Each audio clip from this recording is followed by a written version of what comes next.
Graça e paz, queridos irmãos.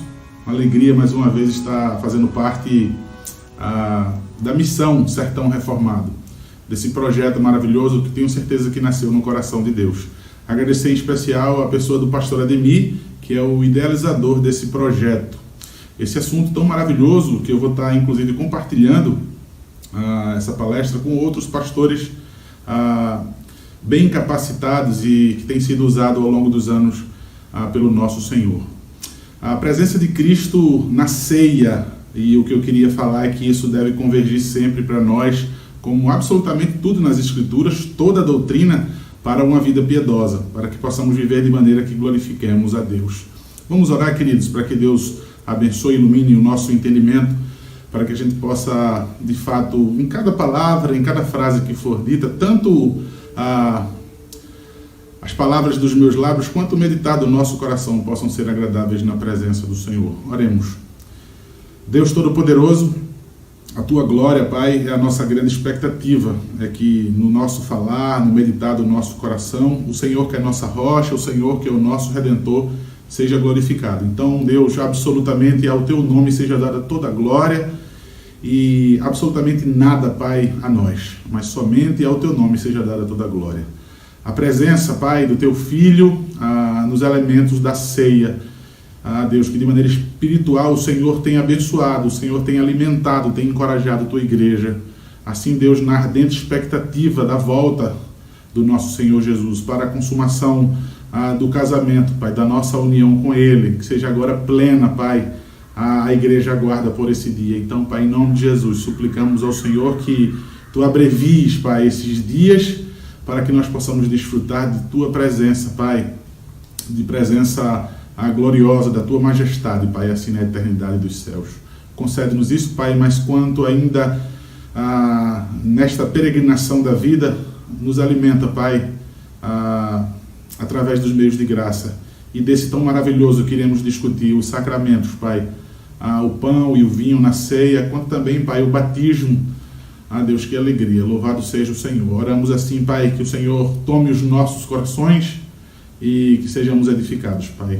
Assim oramos em nome de Cristo, o nosso Senhor, Salvador, que habita em nossos corações, no meio da Tua igreja. Amém.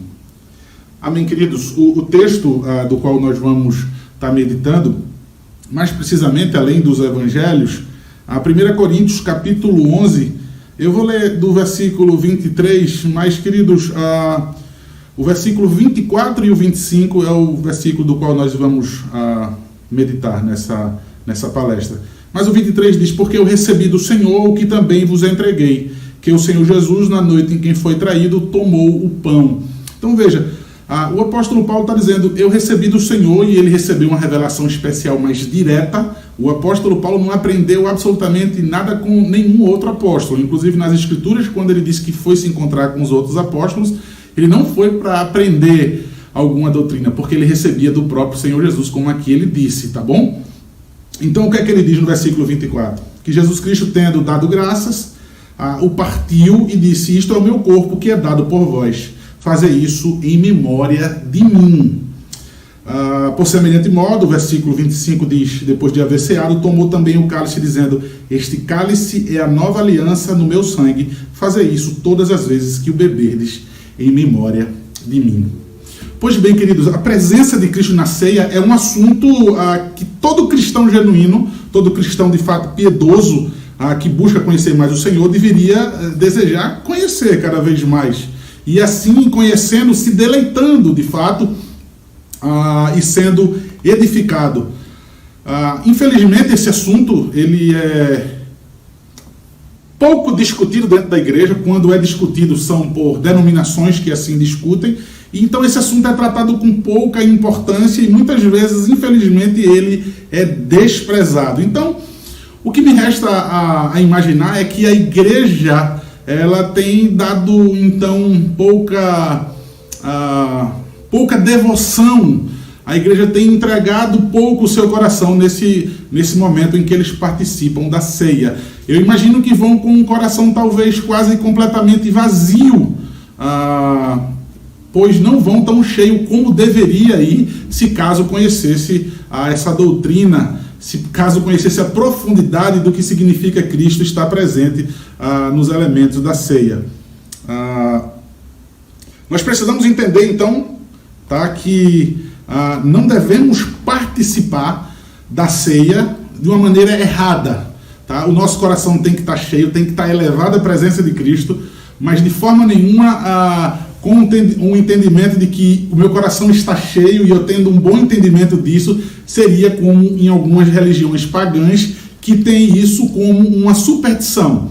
Então, um cristão genuíno, ele não vai à ceia do Senhor com um pensamento supersticioso, como os sacramentalistas, por exemplo, que acham que apenas por comer um pedaço de pão e por beber um vinho, saem dali então abençoados, sem que se importe com o significado e a profundidade disso.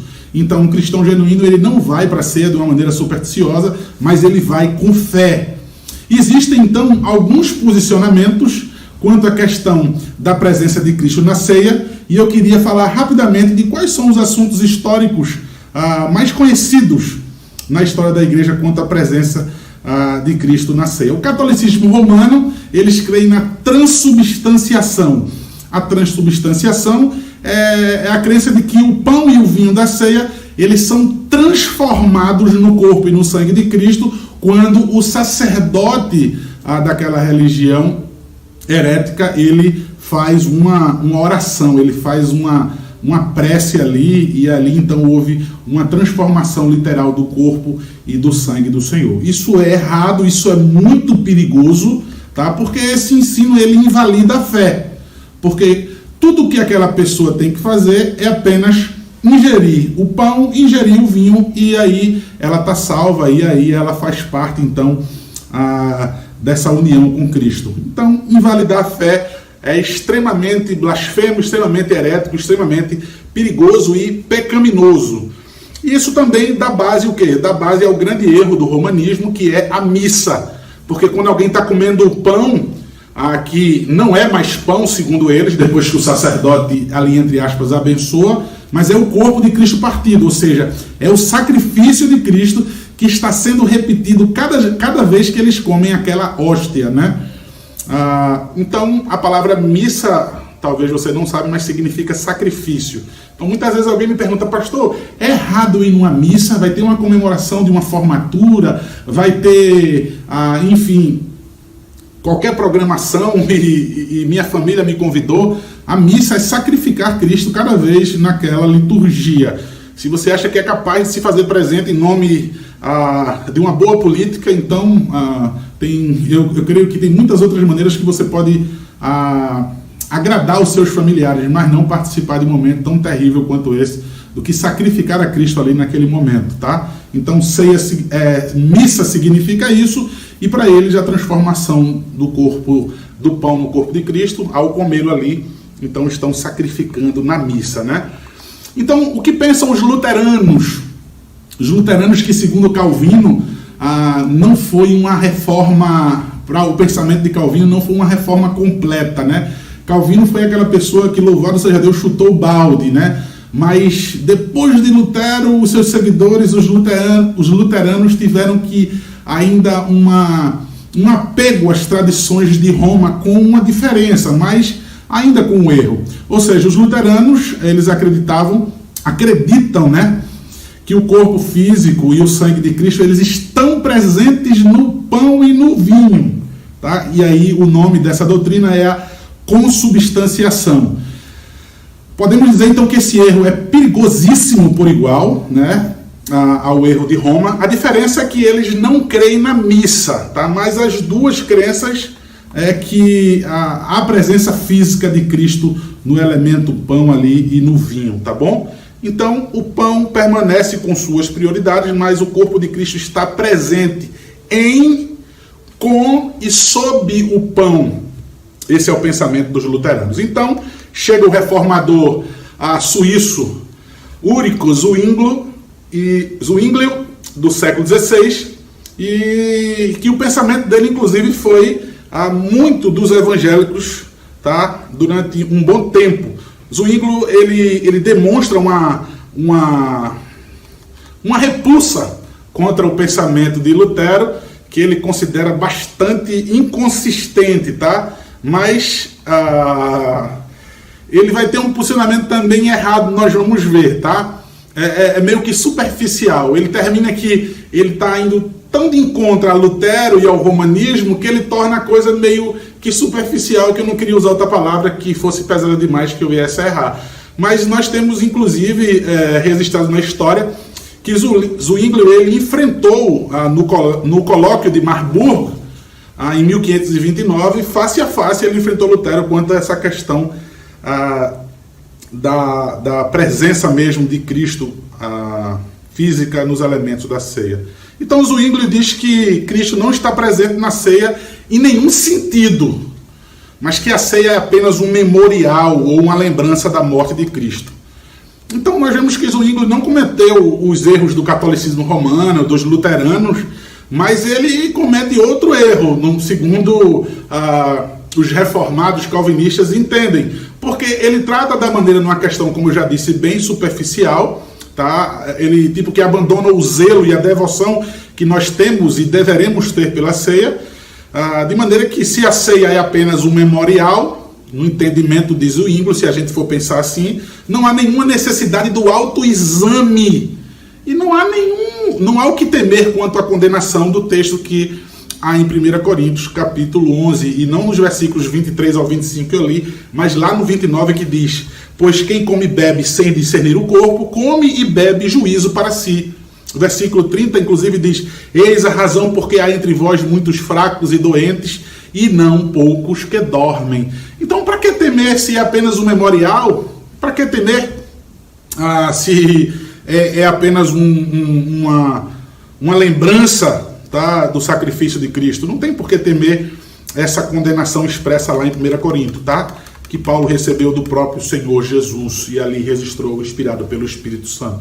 Então, queridos, pensamento dos romanos, pensamento dos luteranos, pensamento de Ulrich Zwinglio, tá? Mas e qual é a posição da reforma protestante? Qual é a posição dos reformados? Cristo está realmente presente, mas não fisicamente, mas espiritualmente.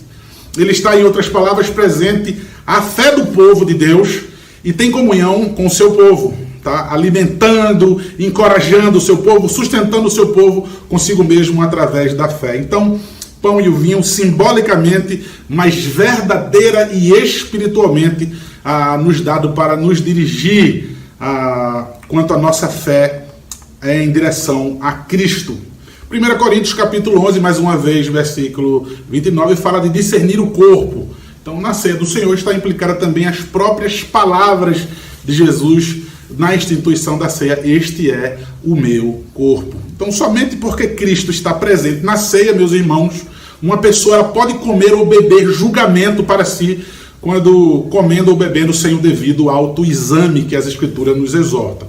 Somente porque Cristo está presente pode haver alguma bênção na ceia. Sem a presença dele, de fato, não seria nada, absolutamente nada, seria apenas uma cerimônia fria e morta. Queridos, a ceia e o batismo, ou seja, os sacramentos, foi o único símbolo autorizado por Deus nas Escrituras Sagradas. Nós não temos nenhum outro símbolo que seja usado nas Escrituras que nos ordene a ser usado pela igreja. Nem mesmo a cruz, tá bom? Eu não quero falar aqui que quem usa a cruz está errado, até porque na minha igreja tem lá a cruz, tá? E eu nunca pedi para tirar. Mas do lado de fora, no meio do culto, dentro do culto, a gente não usa absolutamente disso. Mas algumas religiões que usam a cruz como símbolo, na Bíblia não tem nenhuma autorização, tá? Para que alguém use outro símbolo qualquer. Inclusive, se o pão e o vinho e o batismo não fossem sacramentos, não fossem instituídos pelo próprio Senhor, ia ser blasfemo se a gente colocasse isso no culto. Por mais belo que seja, por mais simbólico que seja, se alguém introduzisse isso no culto, isso seria errado, porque nós devemos ter no culto apenas aquilo que as Escrituras nos ordenam. Então veja, no sacramento nós encontramos e desfrutamos Cristo em sua plenitude. Em sua plenitude como? Não como na glória dos céus, mas já como nosso Salvador e como nosso Redentor. Veja que não é superficial como Zwinglio simplesmente entendia. Mas pastor, mais precisamente, fala sobre o pensamento da reforma, mas o que Calvino pensava sobre isso? Calvino, então, como muitos costumam dizer, Calvino ficou numa posição intermediária entre o zwinglianismo e o luteranismo, tá? No que se diz respeito à presença real de Cristo, então, na ceia, que é o tema dessa conferência. Na participação dos elementos da ceia, existe uma comunhão de relacionamento com Cristo, tá? Toda vez que houver ceia, o nosso coração deve estar contrito e quebrantado. Pastor, no momento do culto, sim, no momento do culto há a presença de Cristo ali. Eu estou falando de maneira especial no sacramento. Não existe, nós cremos, e para Calvino era assim que ele pensava, uma conversão dos elementos de Cristo, ou dos elementos, né, no corpo de Cristo, mas ele está participando dos elementos com uma comunhão relacional com o seu povo, tá? Guiado pelo Espírito Santo, nós somos levados à presença dele. Então, as bênçãos dos sacramentos são comunicadas exclusivamente pelo Espírito Santo, sem o qual a participação do pão e do vinho não tem sentido algum. Houve uma discussão muito grande. Calvino, ele combateu veementemente essa questão da presença de Cristo nos elementos. Não só ele, como o Zwingli também e outros reformadores, de que Cristo não poderia estar habitando, né, no corpo físico, vários lugares ao mesmo tempo, e a discussão segue e ela é bem abrangente, ela vai ramificando. Mas a ênfase de Calvino, então, é que o que nos é comunicado através do pão e vinho é uma ação do Espírito Santo que nos eleva a Cristo e a sua obra. Então, olha que coisa maravilhosa, João Calvino diz: o coração dos homens são elevados a Cristo, não é Cristo que desce sobre eles. Notem bem, os corações dos homens são levados a Cristo no momento da ceia, não é Cristo que desce sobre eles.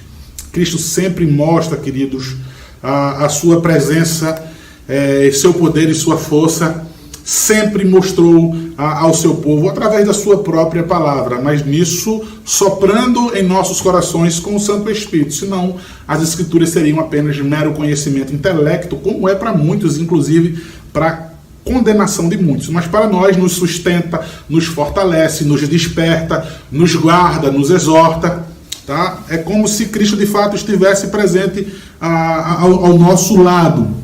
Então, queridos, o pensamento de Calvino, no resumo, é que o seu povo é alimentado com o corpo de Cristo, com o seu sangue, em uma comunhão que é outorgada, que é nos dada pelo poder do Espírito Santo. Então, desse modo, para Calvino, o corpo e o sangue de Cristo nos são mostrados no sacramento. Esse relacionamento ou comunhão é estabelecido quando nossas mentes, os nossos corações, eles são elevados à sua presença.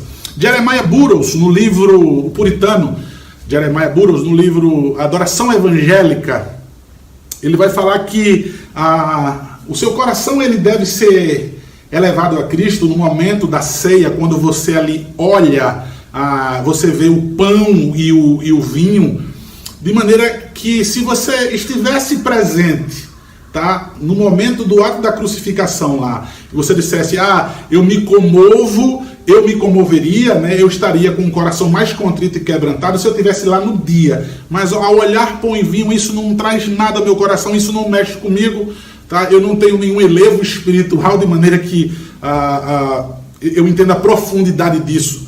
Jeremiah Burroughs vai dizer que se você não sente nada no ato da ceia, quando há ceia na sua igreja, certamente você também não ia reagir em nada no seu coração se você estivesse no momento da crucificação. Talvez vocês fossem aqueles passivos que assistiram aquilo, talvez pena pela tortura e talvez até zombando, né, como alguns ali zombaram porque Jesus Cristo professava ser o Filho de Deus. Então, Calvino combate o pensamento romano, lógico que muita força, né? Alguns teólogos colocam que a expressão ataque, com tanta veemência, né, com tanta dureza que Calvino a lei combate ou ataca mesmo, né, a doutrina de Roma, mas também combate o luteranismo e também o pensamento de Zwingli, tá? Queridos, o laço dessa conexão, então, dessa comunhão com Cristo é espiritual. Esse é o pensamento reformado. com quem somos reunidos juntamente com Ele numa unidade. Ou seja, é um canal. Veja, o momento da ceia, a presença de Cristo nos elementos, é um canal do qual tudo que o próprio Cristo é e Ele tem nos é comunicado. Você vai entrar na ceia agora do mesmo jeito. Veja, você vai entrar na igreja, vai dar início ao culto, você vai se aproximar dos elementos. Veja, sendo a presença de Cristo nesses elementos um canal através do qual tudo o que o próprio Cristo é e tudo o que Ele tem nos é comunicado. Veja que meio de graça maravilhoso, irmãos. Então,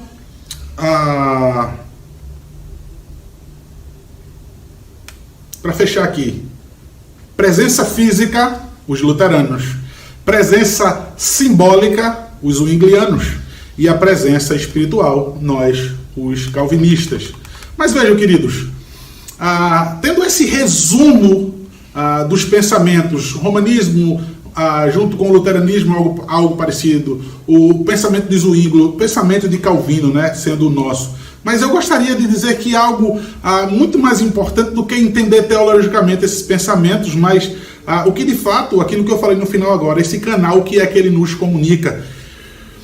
Ao sermos comunicados tudo aquilo que Cristo é e tudo que Ele tem, e eu já disse, encorajado, fortalecido por esse meio de graça, assim é a noiva de Cristo, é impulsionada a continuar firme naquilo que pelo qual eles foram ingressos através do sacramento do batismo. O mais importante então é entender que a presença de Cristo deve nos levar a uma vida de piedade. Não é uma comunhão apenas naquela cerimônia da ceia, tá? Mas isso segue por todos os dias de nossas vidas. Então, queridos, João capítulo 20, ele vai falar sobre algum dos momentos em que Cristo aparece ressurreto entre os seus discípulos e causou um certo impacto diferente em cada uma das pessoas, do qual eu não vou esgotar o nosso tempo falando sobre eles, tá? Mas veja, João capítulo 20, no versículo 17, diz assim, Jesus lhe disse, não se apegue a mim, porque ainda não subi para o Pai. O que Jesus quis dizer simplesmente é, olha, a minha presença física aqui, ela não é a mais importante agora. Agora que eu já cumpri minha missão. Agora que eu já vivi entre vocês. Agora que eu já morri pela mão de iníquos. Estive sob o poder da morte. Ao terceiro dia eu ressuscitei, vencendo a morte. O mais importante agora é que eu esteja junto do Pai, fazendo contínua intercessão em favor de vocês. Então, assim, não me detenham, não se apegue à minha presença física aqui, ou seja, não permaneçam com o pensamento de que eu preciso estar entre vocês aqui fisicamente, porque eu vou estar com vocês presente em outro sentido, e podemos dizer que muito mais glorioso quando ele estiver junto ao Pai na glória dos céus, tá? Eu digo agora, na questão do versículo lá, quando ele disse isso aos seus discípulos, tá? O que Jesus Cristo ele queria dizer, não pense como, eu vou dar o exemplo, Mateus 28, no versículo 9, um exemplo, e eis que Jesus veio ao encontro delas e disse, salve, e elas aproximando-se, abraçaram-lhes os pés e o adoraram. É como se ele dissesse, veja, Maria, você está pensando que porque você está me segurando com tanta força, ela agarrou-se aos pés dele e adorando, você acha que vai me prender para sempre perto de vocês? Veja, não, você morreu, mas a gente não quer que você se aparte nunca mais de perto da gente. Que bom que você está aqui conosco. É como se ele dissesse, peraí, você está achando que porque está me agarrando aqui eu vou permanecer fisicamente com vocês e isso é o mais importante? A comunhão ininterrupta que vocês almejam, vocês devem esperar quando eu estiver subindo eternamente para o Pai, quando eu estiver junto de Deus, Pai Todo-Poderoso, como nós recitamos no catecismo. Mas alguém vai dizer, não, é porque Jesus Cristo não poderia ser tocado, e não me detenha, não me toque. Na verdade, Jesus não fazia nenhuma objeção a isso, tá? Porque senão a gente ia ter que explicar o fato de Tomé ter tocado, então, nas suas feridas, tá? Então, o que ele condenou, tá, foi a noção que nós temos muitas vezes, né? Alguém vai ter, e acredito que Maria representou todo mundo, o companheirismo, o lado a lado, né? Que quando ele ressuscitou fosse recomeçar. E na verdade Jesus iria recomeçar mesmo, tá? Viver uma associação diária, contínua, mas agora invisível. Com todos os homens e mulheres, os seus filhos, né? Os seus, todos aqueles que o Pai lhe deu.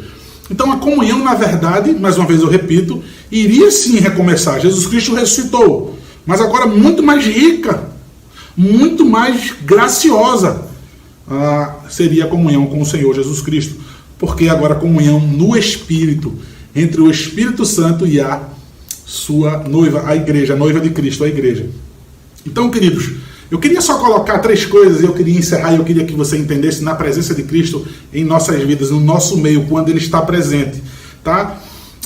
João capítulo 20, no versículo 19 ao 23. Ao cair da tarde naquele dia, o primeiro dia da semana, trancadas as portas da casa onde estavam os discípulos com medo dos judeus, veio Jesus, pôs-se no meio e disse-lhe, Pai, seja convosco.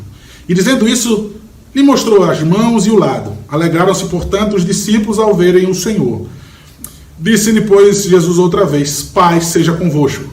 Assim como o Pai me enviou, eu também vos envio. E havendo dito isto, soprou sobre eles e disse-lhes, recebei o Espírito Santo. Se de alguns perdoados os pecados, são-lhes perdoados. Se lhes retiverdes, são retidos. Então observe, queridos, houve alegria naquele momento em que Jesus apareceu presente no meio deles. Veja, no momento da ceia, não obstante como está o nosso coração, como eu saí de casa, como está o meu dia, ao saber que ali há a presença de Cristo de maneira espiritual. Veja só, aquele sacrifício foi feito em meu favor.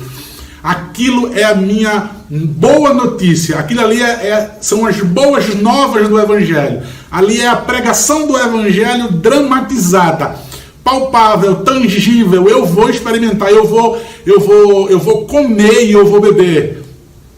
Eu vou me apropriar de maneira especial disso, nessa comunhão maravilhosa com o Senhor Jesus. Mas observe que a presença dele trouxe alegria, é uma das coisas que o texto diz. A segunda coisa é que ele traz paz.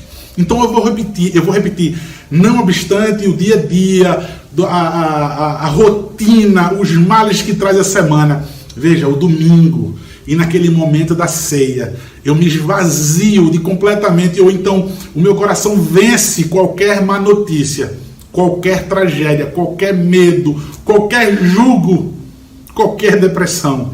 Veja, paz seja convosco. Então, no momento da ceia, aquilo comunica para mim também paz. Paz que excede todo o entendimento, porque o mundo não consegue entender. O mundo tenta forjar a paz, o mundo tenta comprar a paz, tenta vender paz. O mundo não conhece a paz. A paz que nós temos é a reconciliação que Cristo nos deu com Deus. Se eu tenho paz com Deus, venha o que vier, porque nada vai abalar o homem que está firmado em sua fé. Louvado seja o Senhor. Então veja, ainda, João capítulo 20, mas no versículo 24 ao 29. Ora, Tomé, um dos 12, chamado Dídimo, não estava com eles quando veio Jesus. Disseram-lhe então os outros discípulos, vimos o Senhor.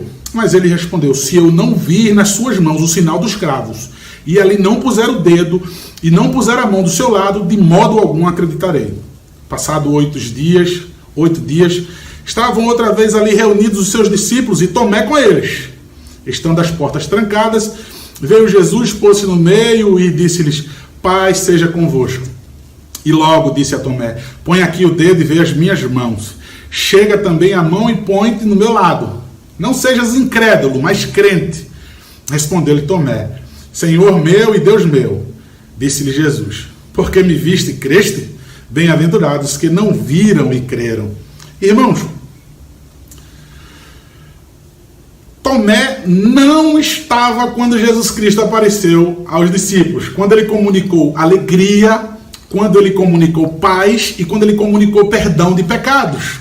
Eu quero que vocês observem, na passagem anterior que nós lemos, Jesus Cristo apareceu no meio dos seus discípulos, ou seja, no meio da igreja, e comunicou alegria, comunicou paz e comunicou perdão de pecados. Tomé, por algum motivo que nós não sabemos, não estava ali na igreja para entrar em comunhão com Cristo, para estar na presença de Cristo. E o que acontece, queridos? Eu não creio. Eu não creio. Essa foi as palavras de Tomé. Queridos, mesmo com um grande testemunho da igreja, observe que isso não é algo que deve passar desapercebidamente pelos nossos corações. São seus irmãos em Cristo que estão falando. Toda a igreja está testemunhando que Cristo apareceu. Eu não creio. É como se dissesse assim, ó, a pregação da palavra, aquela pessoa ouve a pregação sempre e ela não crê. Ela não crê, ela não tem paz, ela não tem alegria e ela carrega jugo, ela carrega peso em seu coração. Veja, ela está em conflito, ela precisa ser perdoada. Veja, ela precisa se arrepender dos seus pecados. Mas aqui Tomé diz, eu não creio. Veja, o que isso nos diz, queridos? O porquê Tomé não estava presente na igreja. Veja, observe que o texto diz que no primeiro dia da semana, e depois fala 8 dias depois. Nós sabemos em Atos que a Escritura nos mostra que o dia do partir o pão é o primeiro dia da semana. Estará claro em Atos, no primeiro dia da semana, com a finalidade de partir o pão. Mas aqui nós vimos que Cristo apareceu no primeiro dia da semana e depois 8 dias, ou seja, no domingo de novo, é o dia que Cristo aparece para entrar em comunhão com a igreja. Tomé, então, estava lá nessa segunda vez. E aí ele crê, porque ele toca. E aí Jesus Cristo disse, porque você viu, você crê? Veja, ele vai levar uma repreensão forte do Senhor Jesus Cristo. Não sejas incrédulo, mas crente. Bem-aventurados que não viram e creram. Ou seja, queridos, entendam bem, não está no domingo na igreja entre os crentes. Para entrar em comunhão especial através de Cristo nos elementos da ceia, no pão e no vinho, gera incredulidade, tá bom? Então veja, eu não vou para o culto esse domingo. Qual é o motivo? Eu não vou participar da ceia esse domingo. Ou então tem alguém em disciplina e ele não está nem preocupado, ele nem chora, ele nem lamenta em poder não entrar em comunhão íntima com Cristo através do pão e do vinho. Através de Cristo presente espiritualmente naqueles elementos. Veja, a pessoa nem dói, nem chora, nem volta para casa arrasada. Ela nem passa a semana arrasada com isso. Nós vimos no texto que isso gera incredulidade, porque ele não entrou em comunhão especial, espiritual com Cristo no momento da ceia. Então, queridos, isso não era somente de Tomé. Mateus 28, 17 diz que alguns discípulos, quando o viram, o adoraram, mas alguns duvidaram. Ou seja, queridos, havia incredulidade, apesar da presença de Cristo estar ali.